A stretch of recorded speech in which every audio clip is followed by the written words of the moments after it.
Hi everyone, this is Asma Mushtaq from the EEVIBES, and in this video lecture I am going to explain how the printer is interfaced with the microcomputers or simply your computer systems. As you know that there are two types of the communications the computer system provide through which it can communicate with the external environment or the peripheral devices, and these are the serial communication or the parallel communication.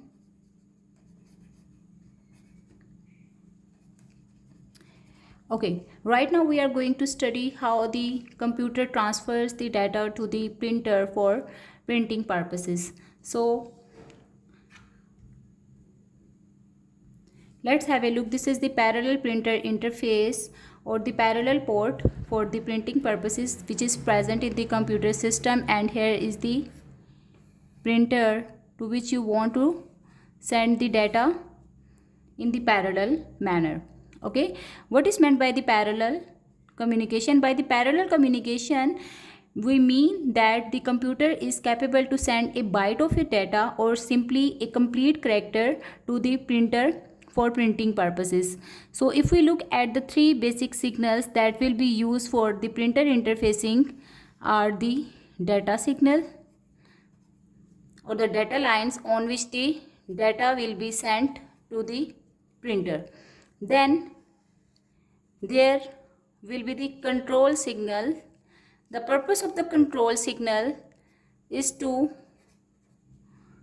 inform the printer that there is some new character for the printing or not, or when the printer or the parallel port is available for communicating with the printer.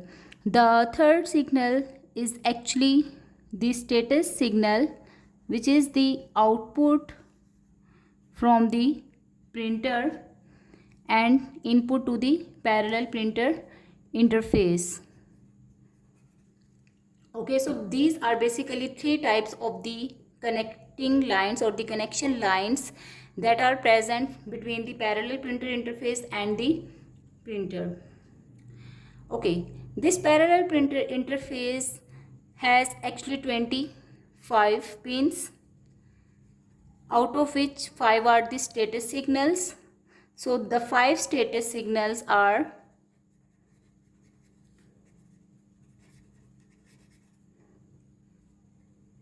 busy signal, which is the most frequently used signal by the printer. Then you will have paper empty signal,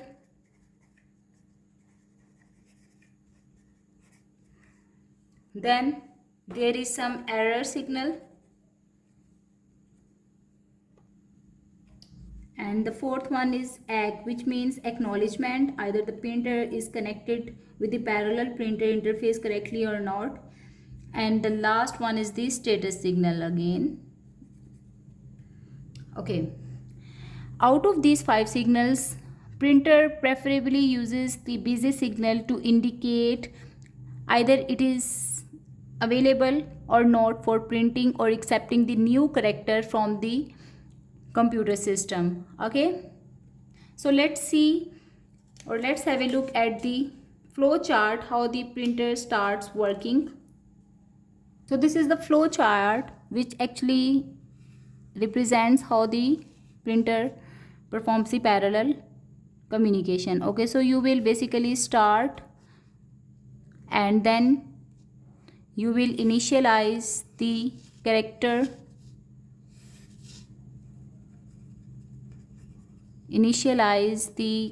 count,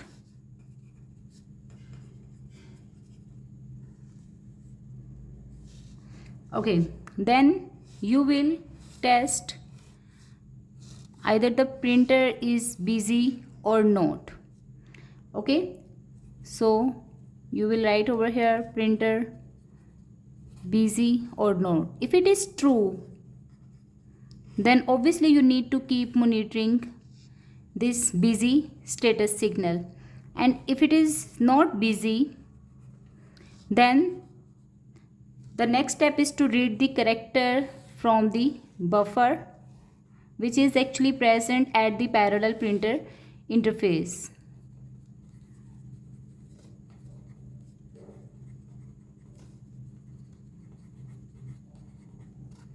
Okay, once you have read the character from the printer buffer, then you need to output this character on the data lines, which is from D0 to D7.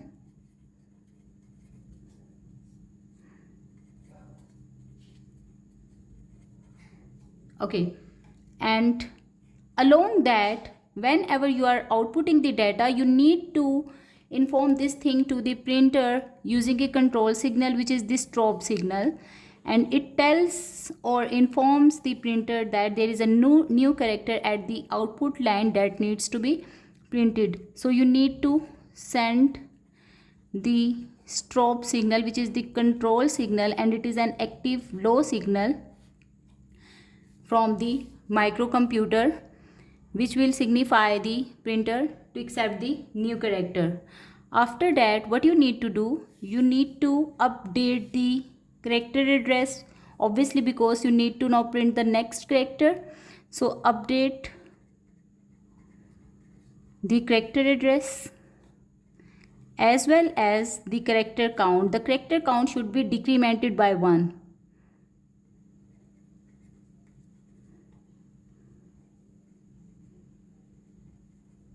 Okay, now you need to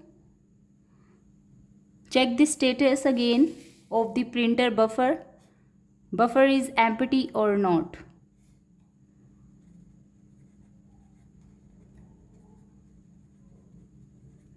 If this is true, then obviously you are done with the printing function. And if it is not true,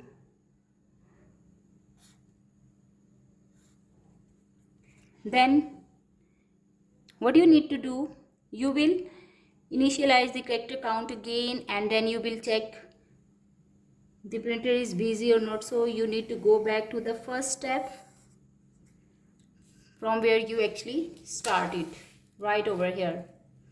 Okay, so this was just the simple functionality of the how the parallel printer interfacing actually works. Now if you look at the microprocessor, let's assume that this is the microprocessor, which is 8086 microprocessor, and this is the parallel printer interface port, which is present at your computer system, PPI. And then here is the printer. So let's have a look how they are connected. Okay, so here is the address latch enable signal, ALE.